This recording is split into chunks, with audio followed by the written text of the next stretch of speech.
4월 1일 수요일 성호교회 말씀 묵상입니다. 먼저 사도신경으로 우리의 신앙을 고백하겠습니다. 나는 전능하신 아버지 하나님 천지의 창조주를 믿습니다. 나는 그의 유일하신 아들 우리 주 예수 그리스도를 믿습니다. 그는 성령으로 잉태되어 동정녀 마리아에게서 나시고 본디오 빌라도에게 고난을 받아 십자가에 못 박혀 죽으시고 장사된 지 사흘 만에 죽은 자 가운데서 다시 살아나셨으며 하늘에 오르시어 전능하신 아버지 하나님 우편에 앉아 계시다가 거기로부터 살아있는 자와 죽은 자를 심판하러 오십니다.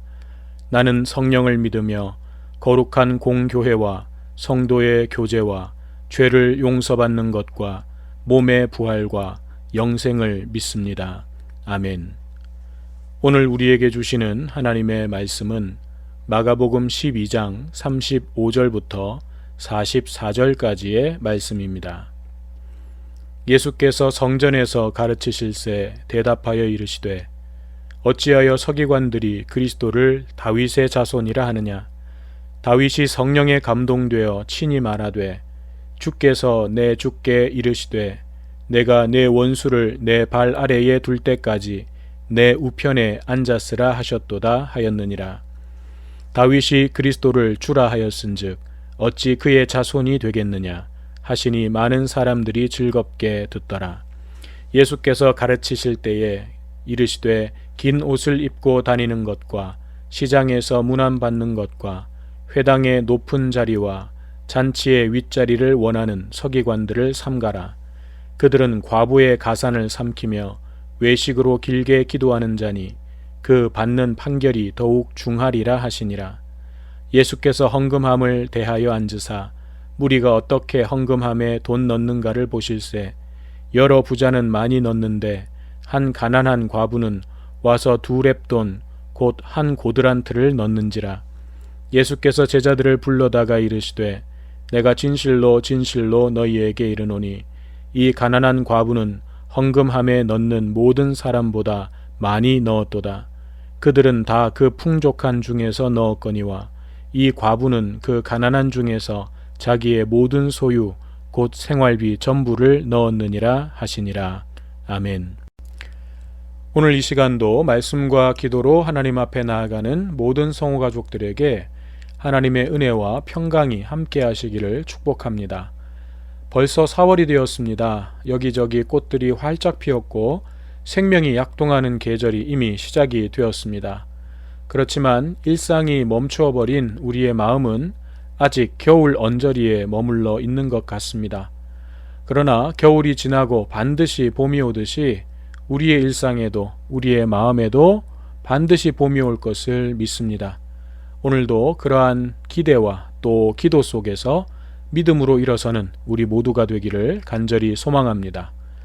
오늘 본문 말씀은 예수님께서 성전에서 사람들을 가르치신 내용에 대해서 기록하고 있는데 전체적인 주제는 당시 종교 지도자들이었던 서기관들과 연결되어 있습니다.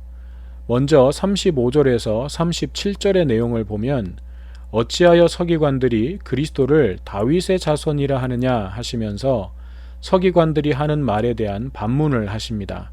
그리고 37절에서는 다윗이 그리스도를 주라 하였은즉 어찌 그의 자손이 되겠느냐라고 서기관들의 말에 대한 답변을 하십니다. 여기서 그리스도라는 말은 메시아라는 히브리어를 헬라어로 번역한 말입니다. 즉 그리스도와 메시아는 같은 말입니다. 일단 내용을 보면 서기관들이 그 자리에 있었던 것은 아닌 것 같습니다. 하지만 아마도 거기 모인 사람들 중에 서기관들은 그리스도가 다윗의 후손이라고 말하던데 당신이 그분이십니까? 라고 질문을 했을 것이고 거기에 대해서 예수님께서 대답을 하신 것이라고 보여집니다. 예수님의 대답은 이것입니다. 어찌하여 서기관들이 그리스도를 다윗의 자손이라고 하느냐? 다윗이 그리스도를 주님이라고 부르지 않았느냐? 그렇다면 어찌 그의 자손이 되겠느냐? 이 말씀은 마치 예수님께서 자신이 다윗의 자손으로 오신 것이 아니다 라고 부정하시는 것처럼 들리는데 그런 말씀이 아닙니다. 요한계시록 22장 16절에 보면 예수님께서 직접 나는 다윗의 뿌리요 자손이니 곧 광명한 새벽별이라 라고 말씀하셨습니다. 뿐만 아니라 유대인들을 위한 복음서인 마태복음은 우리가 잘 알다시피 1장을 예수님의 족보로 시작하고 있습니다. 왜냐하면 유대인들에게 예수님이 구약에 예언된 바로 그 메시아, 다윗의 자손으로 이 땅에 오신 바로 그 구원자이심을 증명하기 위함이었습니다. 그래서 마태복음 1장 1절에도 보면 아브라함과 다윗의 자손 예수 그리스도의 계보라 라고 분명하게 예수님이 다윗의 자손임을 말하고 있습니다. 그런데 왜 예수님께서는 자신이 다윗의 자손이 아니라는 것처럼 말씀을 하신 것일까요? 이것은 서기관들이 다윗의 자손이라는 말을 잘못 알고 있었기 때문입니다. 즉 그들은 다윗의 자손이라는 말을 그저 혈통적으로만 이해하고 있었던 것입니다. 이스라엘을 구원할 메시아 그리스도는 다윗의 혈통 중에서 태어날 어떤 사람이라고만 생각했던 것입니다. 그래서 예수님께서는 성전에서 사람들을 가르치시면서 서기관들이 메시아에 대해서 잘못 알고 있음을 지적하신 것입니다. 그리고 예수님 자신이 혈통적으로는 다윗의 계보를 따라 그 후손으로 오신 것이 맞지만 그런 차원을 넘어서 다윗이 주님이라고 불렀던 바로 그 메시아 그리스도가 바로 예수님 자신이셨음을 말씀해 주신 것입니다. 그런데 37절 끝에 보니까 예수님의 그런 말씀을 사람들이 즐겁게 들었다라고 했습니다. 왜 사람들은 예수님의 말씀에 즐거워했을까요? 저는 그 이유가 38절에서 40절에 나와 있다고 봅니다. 38절에서 40절의 내용은 예수님께서 서기관들에 대한 날선 비판을 하시는 내용입니다. 그러니까 예수님께서는 그리스도에 대해서 잘 알지 못하는 서기관들의 무지함만이 아니라 그들의 위선과 교만에 대해서도 비판하셨고 그런 예수님의 말씀이 사람들에게는 요즘 말로 사이다같이 속 시원한 말씀으로 들린 것입니다. 그래서 그 말씀을 즐겁게 들었던 것입니다. 그 내용을 보니까 먼저 긴 옷을 입고 다닌다고 했는데 여기서 긴 옷은 오늘날로 치면 목사 가운, 장로 가운, 성가대 가운처럼 예배 때 입는 특별한 옷을 말합니다. 그런데 그런 옷을 평상복처럼 입고 다닌 거죠. 왜 그랬을까요? 자기가 하나님을 섬기는 사람이라는 것을 잊지 않으려는 신실한 마음이었을까요? 아니죠. 자기는 특별한 사람이라는 것을 과시하는 것입니다. 에헴 하면서 목에 힘을 주고 다녔다는 거죠. 뒤에 이어지는 내용도 보십시오. 그들은 그렇게 긴 옷을 입고 다니면서 어떻게 했냐? 시장에서 사람들에게 인사받는 것을 좋아했고 회당의 높은 자리와 잔치의 윗자리에 앉기를 원했습니다. 즉 그들의 마음은 하나님을 바르게 섬기고자 하는 진실한 마음은 없었고 그저 자기 과시와 교만으로 가득 차 있었던 것입니다. 또 40절에 보면 과부의 가산을 삼키며 외식으로 길게 기도하는 자, 그래서 하나님께로부터 더 큰 심판을 받게 될 자라고 말씀하고 있습니다. 이처럼 그들은 아무리 종교적인 열심을 다하고 율법을 지키는 일에 최선을 다했어도 그들의 인격과 성품과 실제 삶의 모습은 세상의 권력자들과 다를 바가 없었던 거죠. 그래서 백성들에게 인정받지 못하고 있었던 것입니다. 이들의 위선과 교만을 백성들도 다 알고 느끼고 있었던 것입니다. 하지만 감히 그들에 대해서 대놓고 비판을 할 수는 없었죠. 그런데 예수님께서 아주 속 시원하게 사이다를 날려주시니까 너무 통쾌했던 것입니다. 그런데 여러분, 우리는 이 말씀을 통해서 그 백성들과 같이 통쾌해할 수만은 없습니다. 왜냐하면 이 서기관들의 모습이 오늘 우리의 모습일 수도 있기 때문입니다. 사실 그들 대부분은 바리새인 출신으로서 신앙적 행위 자체는 누구보다 훌륭했습니다. 하지만 그 겉모습 안에 들어있던 삶의 내용을 들여다보면 그것은 하나님과 전혀 관계가 없는 세상의 욕심들로 가득 차 있었습니다. 그들에게 옳은 말은 있었을지 모르지만 옳은 삶은 없었던 것입니다. 그런데 오늘날의 그리스도인들도 이와 같을 수 있는 것입니다. 우스갯소리로 그런 말을 하죠. 이 사람들의 말하는 것은 잘 듣되 살아가는 모습을 따라해서는 안 되는 사람들이 있는데 바로 의사와 목사다. 참 웃기고도 슬픈 말입니다. 사람들의 건강을 위해서 맞는 말만 하고 또 병도 고쳐주지만 정작 의사들의 삶은 건강과는 상관이 없는 경우가 많이 있다고 합니다. 목사도 마찬가지죠. 성도들에게 설교는 하지만 정작 삶의 모습은 그렇지 않은 경우가 많습니다. 저 또한 그렇고요. 그런데 이것이 비단 의사나 목사에게만 해당되겠습니까? 이것은 모든 그리스도인들에게도 적용되는 것입니다. 안 믿는 사람들이 그런 말 합니다. 예수님은 믿고 싶은데 예수 믿는 사람들이 싫어서 안 믿는다. 물론 여기에는 본인들이 믿기 싫은 그 핑계도 담겨 있는 것이기는 하지만 우리가 가볍게 생각할 일도 아닌 것 같습니다. 사랑과 용서와 섬김과 희생을 말은 하면서도 세상과 똑같은 삶을 살아간다면, 아니 그보다 못한 삶을 살아간다면 어떻게 세상 사람들이 우리의 말에 귀를 기울이겠습니까? 우리에게 옳은 말이 있다면 그 말에 합당한 옳은 삶도 채워질 때 세상도 우리의 말에 귀를 기울이게 될 것입니다. 이어지는 41절 이하의 내용은 한 과부의 헌금에 관한 말씀인데 언뜻 보면 이 내용이 앞의 내용과 무슨 관련이 있을까 싶지만 이 내용도 앞에 나온 서기관들에 관한 내용과 연결이 되는 내용입니다. 왜냐하면 여기서 과부와 대조되는 헌금 많이 넣은 부자는 단순히 돈이 많은 부자가 아니었기 때문입니다. 이 내용은 앞에서 서기관들의 모습에 대해서 말씀하신 내용 중에서 40절의 말씀과 연결이 됩니다. 40절에 뭐라고 말씀을 하셨습니까? 그들은 과부의 가산을 삼키며 라고 했습니다. 이게 무슨 말일까요? 이 의미를 바르게 알려면 당시 11조의 개념에 대해서 알 필요가 있습니다. 구약 때 레위 지파는 땅을 분배받지 못했습니다.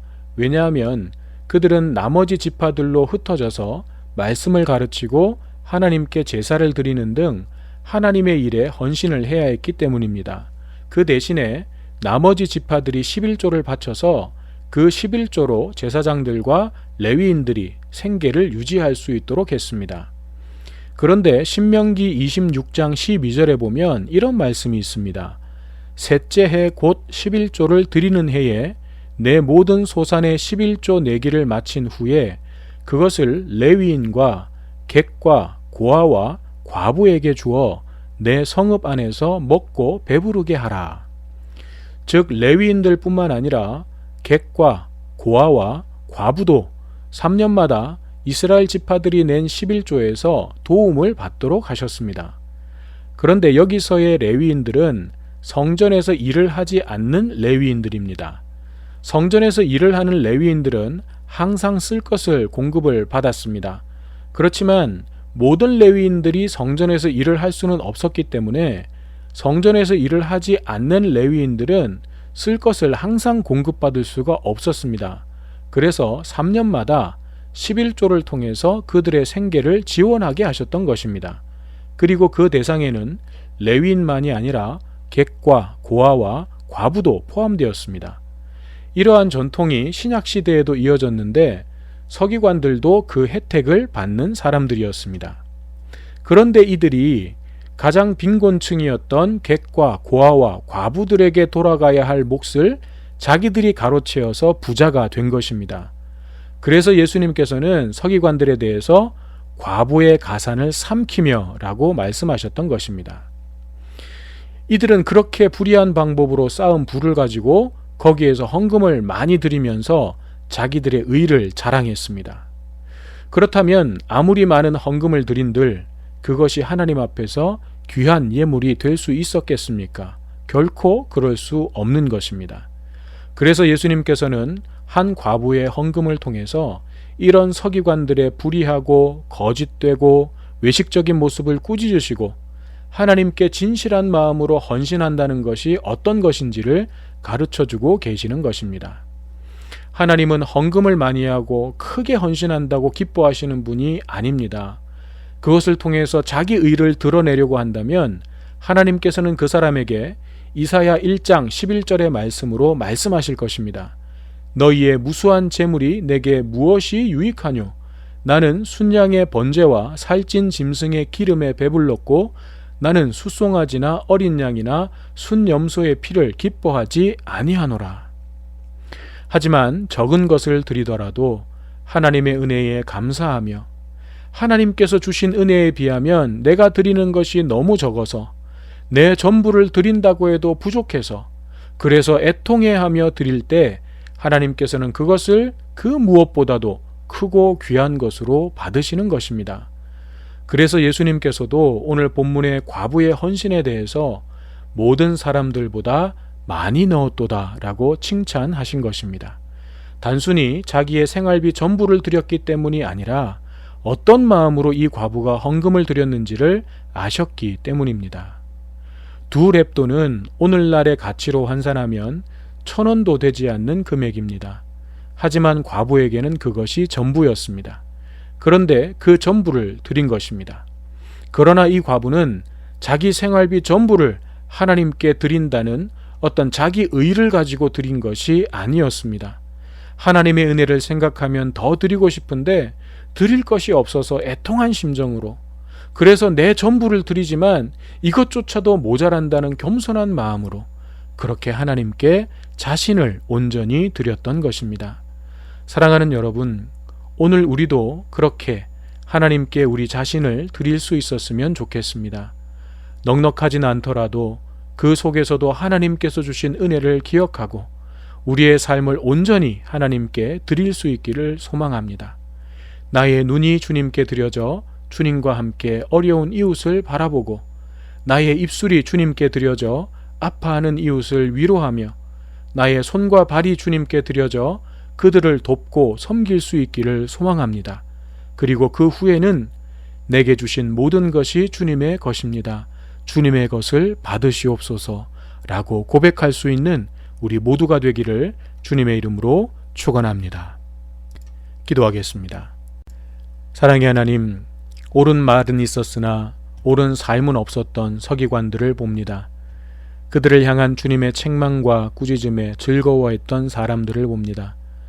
그런데 혹 오늘 저희들의 모습이 그와 같지 않은지 돌아봅니다. 사랑과 용서를 말하고 섬김과 희생을 말하면서도 그에 합당한 삶의 모습은 없어 하나님께서 세상을 통해 교회를 꾸짖으실 때에 세상 사람들이 속 시원해하는 그런 모습이 바로 나의 모습은 아닌지 돌아봅니다. 주님, 십자가를 말하는 자라면 십자가를 지는 자도 되게 하여 주시옵소서. 십자가의 사랑과 은혜를 말하는 자라면 내 모든 것을 주님께 드리면서도 겸손히 엎드리는 자가 되게 하여 주시옵소서. 많이 드리고 전부를 드리는 것보다 왜 드리는지에 대한 분명한 믿음의 고백을 담아 드릴 수 있는 저희들 되게 하여 주시옵소서. 오늘도 이 코로나 바이러스의 상황을 종료시키기 위해 최선을 다하고 있는 모든 분들에게 은혜를 베푸시며 저들의 건강과 가정과 삶을 지켜 주시옵소서. 또한 병상에서 병마와 싸우고 있는 모든 분들이 속히 치료되고 회복되게 도와주셔서 모든 국민들이 위로와 소망을 얻을 수 있도록 역사하여 주시옵소서. 우리의 구원자이시며 치료자이신 예수님의 이름으로 기도드립니다. 아멘.